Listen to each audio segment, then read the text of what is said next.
tudo que vem no caminho, no meu caminho, altamente útil, está aqui em mim. Como eu venho pela arte, a minha formação é em arte. Eu tenho um bacharelado em dança, não fiz nem licenciatura. Como ele chamava o diploma? Dançarino profissional. Dancei muitos anos. Depois é que eu vou, com uma pesquisa para a Nigéria, e é lá no Departamento de Artes Teatrais da Universidade de Ibadan que eu me encontro nessa possibilidade de fazer a transição para a vida acadêmica. Mas quando eu transito naquele contexto, ainda é como artista, porque lá eles tinham dois gêneros, vamos dizer, do professor universitário, entre aspas. O Arts Fellow, que é o artista, que faz toda uma vida acadêmica até chegar como um diretor artístico, e a vida do professor, como é aqui mais comum, do professor que vai dos lecturers até chegar um professor. Então, quer dizer, eu continuo pela arte. Quer dizer, não tem como. Vou fazer o doutorado, quando já faço aqui na USP, também vou na educação. A educação pela experiência que eu já tinha de 6 anos dando aula na Nigéria e os anos que eu também já estava ministrando disciplina na Unicamp. Então, a Roseli teve com essa visão do que eu queria, uma educação pluricultural, dessa diversidade, veio a possibilidade, na primeira fase, artista. Se pegar meu trabalho, a minha tese, o livro, vai ver artista falando. E no segundo momento, como essa artista passa essa experiência para a sala de aula. Enquanto eu estudava na Universidade Federal da Bahia, na escola de dança, sempre me chamou a atenção que não tinha os elementos da minha história especificamente, da questão do negro, da questão africano-brasileira, sendo contemplada no currículo. Então eu me formei, e sempre eu trazia esses elementos que eu vivenciava em minha casa e com minha avó da tradição africana, essa questão dos mitos que eu sempre me identifiquei desde criança, eu trazia nas minhas composições coreográficas. Mas de forma lúdica, sem ninguém mandar, mas era o que eu tinha em volta de mim. Depois que eu me formo, que começo a viajar, eu vou ter um conhecimento maior quando tenho a oportunidade de morar nos Estados Unidos, e que vou ler sobre a vida dos coreógrafos. E percebo que todos eles queriam questionar algo da vida deles. A situação dele não estava bem, e eles querem questionar, desde a Isadora Duncan, quero, essa sapatilha, quero dançar descalça, com roupas esvoaçando e pau. Aí eu fiquei vendo todos eles, Ruth Saint-Denis, Martha Grant, todos. E disse, gente, que interessante, eles falam da vida deles. Eu quero também falar da minha experiência, da minha vida. Porque se a gente parar para pensar, quase tudo é assim. As pessoas, as técnicas essas que são impostas para a gente, as leituras que são impostas, são todas nesse nível. Mas as pessoas que escreveram, elas escreveram por uma necessidade delas. Então não é a mesma necessidade minha. Eu, às vezes, posso comungar, como é que eu diria, até chegar a um ponto, como aconteceu comigo mesmo mais adiante, de achar, gente, isso tem tudo a ver com o que eu estou pensando. Mas aí abriu para mim essa possibilidade. Retornando a Salvador, depois dessa experiência nos Estados Unidos, eu quis trazer essa minha história e conhecer mais, porque pensava que entre os iorubás, na Nigéria, eu ia ter a oportunidade de ver essas danças, esses movimentos, conhecer mais dessa cultura. Quando eu chego em Ibadan, eles, vendo o meu currículo, eles me fazem uma proposta para começar a ministrar disciplina de dança.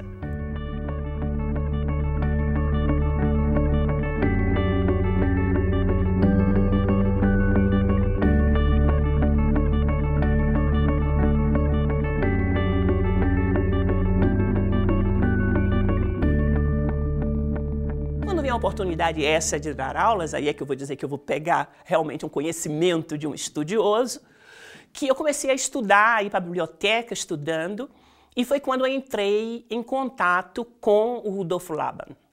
O Rudolf Laban, esse que era um filósofo, que fala do movimento do dia a dia, o movimento da dança, E eu comecei a ver que ele trazia as ações, essas ações do pilar, do socar, do deslizar, e eu associei aos movimentos que eu via na dança dos orixás. Laba não tinha visto orixá, certo?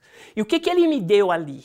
Naquele momento foi o meu pulo do gato. Ele me mostrou a ancestralidade, por isso que eu chamo corpo e ancestralidade. A ancestralidade de uma movimentação corporal que todo homem tem, independente de cor, de raça, de credo, onde quer que ele esteja. Movimentação essa que vai sendo transformada na medida que a sociedade vai se industrializando. Quer dizer que a dança também, ela é um produto, né? A movimentação é um produto do meio. Quer dizer que tem a ver com o contexto cultural que as pessoas vivenciam, né? O que elas têm, né? Porque ela realmente, mesmo estando entre os nigerianos, né, eu percebia que tinha alguns que tinham o corpo que não era tão, vamos dizer assim, que não tinha tanta aquela movimentação que outros tinham, né, no sentido de que aqueles que vinham mais das comunidades, eles tinham essas ações mais presentes no corpo. Os que são na cidade, né, já não tinham. Nós não utilizamos mais essas ações do varrer, do socar, do pilar. Podemos encontrar isso onde? Nas sociedades remotas dos países e realmente nas danças dos orixás. Porque eles são ancestrais, certo? E naquele momento que ele está no terreiro, naquelas comunidades, eles reatualizam uma situação mítica. Então, não são todas as danças, mas em algumas danças, por exemplo, de Ogum, nós vamos ver ele desbravando, nós vamos ver ações, né, de abrir caminho. De Nanã, nós vamos ver algumas danças, né, que ela vai estar pilando, né, porque ela está ligada à agricultura. Então, o que faço eu? A partir dessa luz, eu disse assim, gente, é possível está desenvolvendo um trabalho corporal a partir dessas ações. Aí, da Nigéria, eu fui para Londres, para o Laban Center, para conhecer melhor esse trabalho de análise de movimento, para entender melhor o que era esse estudo da coreologia, de estudar o contexto da dança, como é que ela se manifesta. Orixá tem o espaço dele, tem o terreiro dele, lá é a comunidade. A gente tem que definir os espaços. Eu trabalho com arte, trabalho sobretudo com arte, do artista, da pessoa que reflete, da pessoa que traz o elemento intelectual, que discute a sua obra. Eu, especificamente, trabalho com essa tradição porque eu quero desmistificar. Numa sociedade onde cada vez é pior na sala de aula, onde você tem várias religiões.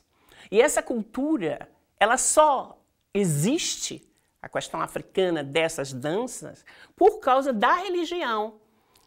E como passar isso numa sala de aula? E como você ficar numa sala de aula onde tem um evangélico, onde tem um outro espírito, onde tem várias religiões, e a gente está falando de uma diversidade pluricultural, e como você contemplar essa história? Então, precisa de uma jogada de cintura e de um entendimento. Por isso que eu falo do movimento, que essa movimentação, ela está presente no homem. Isso, para o educador, isso é fundamental. Estando frente a uma sala de aula plural, ele tem que saber disso. E isso está em todas as danças, seja no congado, né, no coco, em várias manifestações de herança africana no Brasil, os movimentos, eles são do cotidiano. Então, esse educador é que precisa realmente de ter esse conhecimento. Então, como criar a partir disso? Então, uma das sugestões, um poema, quer dizer, a partir do mito que eu fiz um poema da história da Anhã. E depois eu vou ensinar como eu ensino esse poema, a partir dessas ações. A partir do momento que você tem uma ação, vamos que seja ceifar. O ceifar vem mimético. No primeiro momento, o movimento é mimético. Mas esse movimento, na medida, que aí é que eu penso, do Laban, que você varia a dinâmica, que você varia o tempo, e você varia níveis, espaço, o movimento vai se transformando.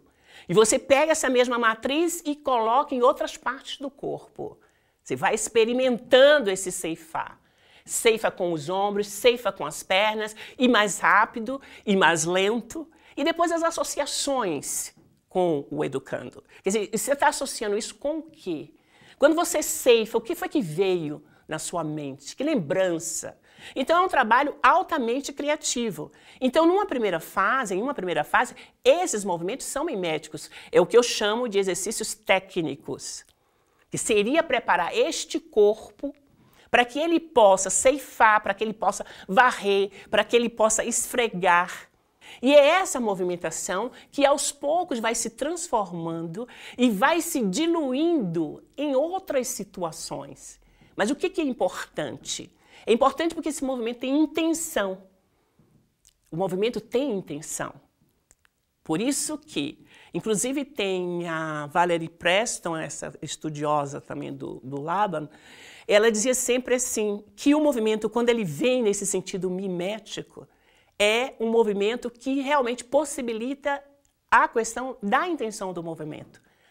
Porque você sabe de onde vem, não é um movimento pelo movimento. Porque mesmo se você esfregue com os ombros, quer dizer, não é o esfregar no sentido, mas você vai buscar essa imagem e você adquire uma qualidade de movimento que seria diferente, né, do que dizer, uma rotação, por exemplo, só faça uma rotação. Mas esfregar, você vai buscar, o que é isso, né? O que seria esfregar com esses ombros?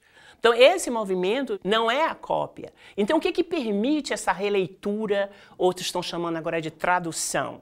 O que permite essa tradução é na medida que você começa a experimentar. Como eu digo, é que nem na química, na física, eu experimentar. Vamos experimentar na região baixa, todo mundo no chão, vamos experimentar, ceifar ou o que for na região baixa. Vamos experimentar numa região média, na região alta. Vamos utilizar a diagonal, vamos utilizar com um certo ritmo. E vamos, à medida que se improvisa, improvisando, vai o que acontecendo? Você vai se repetindo. Então, vai repetindo, e você vai construindo um vocabulário. E é com esse vocabulário que você vai compor um estudo coreográfico. Você incorpora aquelas matrizes, né, e você começa a dizer com o seu corpo, com o seu universo, com as associações que são feitas, né, uma outra situação. No primeiro momento, essa questão mais técnica de possibilitar que esses educandos vivenciem esses elementos que eles não vivenciam no seu cotidiano. Em um segundo momento, aí vem a improvisação, que é aí que vem o papel desse educador, está sugerindo as situações, né? E depois tem a questão também da pesquisa, né? Nós temos o primeiro momento de pesquisa, que seria a história do indivíduo. A importância de você trazer, como eu falei, do esfregar, cada um tem uma história, e de você ir para a sua família e perguntar. Quer dizer, a seu avô, tetravô, seja quem for, qualquer pessoa com mais idade, pergunte como é que fazia isso. Aí elas vão descobrindo, eu descobri que meu pai era pedreiro. Como é essa ação do carregar, de fazer uma parede? Quer dizer, são esses elementos, essa ação do corpo, de estar simulando essas situações. E são essas situações que elas vão serem transformadas, né? E que não deixa de ser a dança, é isso mesmo, né?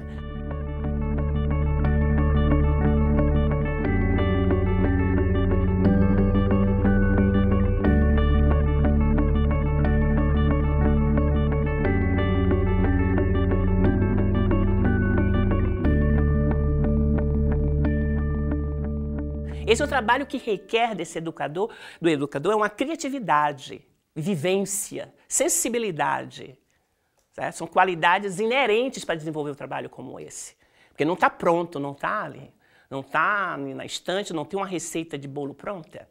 Quer dizer, como é que se faz isso? Então, eu sou feliz da vida, eu tenho alguns alunos no nosso grupo de pesquisa, que é o segundo livro, né, Rituais, Linguagem, Elaboração Estética, o desdobramento da proposta Corpo e Ancestralidade, quando nós chegamos já na orientação de mestrado e doutorado, como esses alunos, eles apreenderam essa vivência, tem algumas alunas que foram minhas alunas já na graduação, né, e que chega até o doutorado, e como é que isso interferiu, esse olhar, interferiu na trajetória. Quando eu falo do pluricultural, o que permite essa pluricultura é quando eu pego, por exemplo, se tem uma menina japonesa, ela vai trazer a dança dela, ela traz a movimentação dela para mim. No movimento tem um eixo, porque também às vezes as pessoas pensam que quando eu digo respeitar o aluno respeitar o professor, o educador tem que se ver no educando e vice-versa, e blá, blá. Quer dizer, às vezes vai ficando nessa dança que as pessoas pensam que a dança é minha, eu vou sair saracoteando do jeito que eu quiser. Não, tem uma regra o jogo também. Né? Dentro da regra que é proposta, possibilita você dialogar com o que é proposto.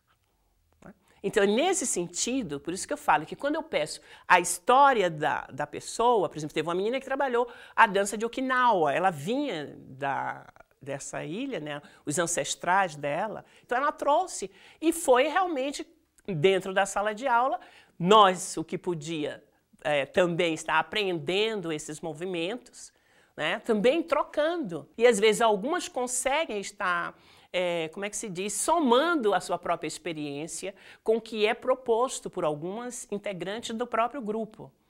Então esse viés aí da diversidade, né, de várias culturas, são as próprias culturas que estão presentes nos corpos na sala de aula. Eu vou ter uma experiência lúdica com este universo.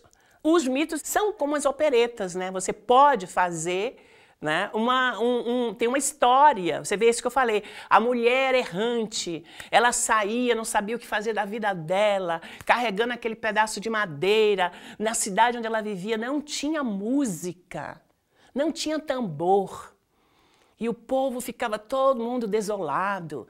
Aí finalmente, ela andando, a gente sabe na tradição que Exu é o princípio dinâmico, é aquele que permite o movimento. Ele aparece, dá um pedaço de couro para ela, ela começa para ela botar nas extremidades daquela tronco de madeira que ela tinha, e ela começa a bater, tac, tac, tac, tac, tac. A vida se transforma para ela e para a comunidade. Já pensou? Aí Xangô escutou aquele som, levou ela para o palácio. Né? Ela começou a viver lá e essa tradição foi passando do tambor. O espírito do tambor realmente é Ayan. Né? E vai passando de geração a geração a geração. Quer dizer, na minha pesquisa, quando me contaram esse mito, essa história, que são vários mitos, quando esse mito foi me contado por um senhor, eu disse assim, gente, é isso aqui, não tem mais para onde correr. Né? Eu fui pega pelo mito. E aí o que eu faço? Não, eu vou fazer um poema, o roteiro dessa coreografia. Né? O roteiro dessa coreografia. E aí eu vou, né? Ayan, princípio vibrante, que era do tambor. Divaga e Orum, é o Orum. Nascente poente, vida e morte. Meditação intermitente, crente. Odu traçado, destino amarrado.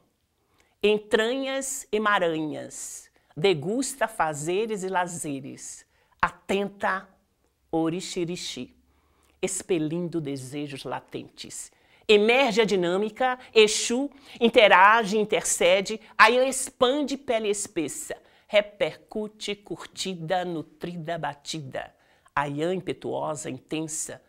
Ayan transfigura no fundamento simbólico do fogo, que é Xangô. Quer dizer, olha quantos elementos você vai trabalhar e o trabalho vai ser Ayan, símbolo do fogo. Não tem uma coisa específica de ser, mas vem todo esse universo. E a coreografia, montada em 2 momentos, o primeiro momento onde ela procura, onde ela está desolada, vem movimentações realmente de tristeza, coisas do tipo, e no segundo momento, ou mais uma definição dos movimentos, definição de mais reta, uso do espaço, porque tem que ter esse conhecimento também.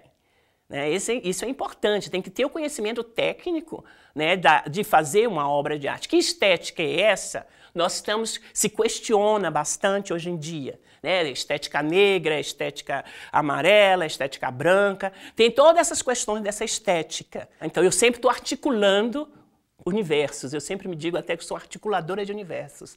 Articulo o universo é como eu ia para a comunidade, terreiro, saracutiano lá, dançando, imitando, ao mesmo tempo eu ia para a escola formal escutar todo o hegemônico, uau, uau, uau, uau, e eu ali abrindo, ai, não me sufoca, né? Não me sufoca, e eu me colocando nos meus trabalhos, as minhas cores, as minhas máscaras, as minhas palhas, toda a vida.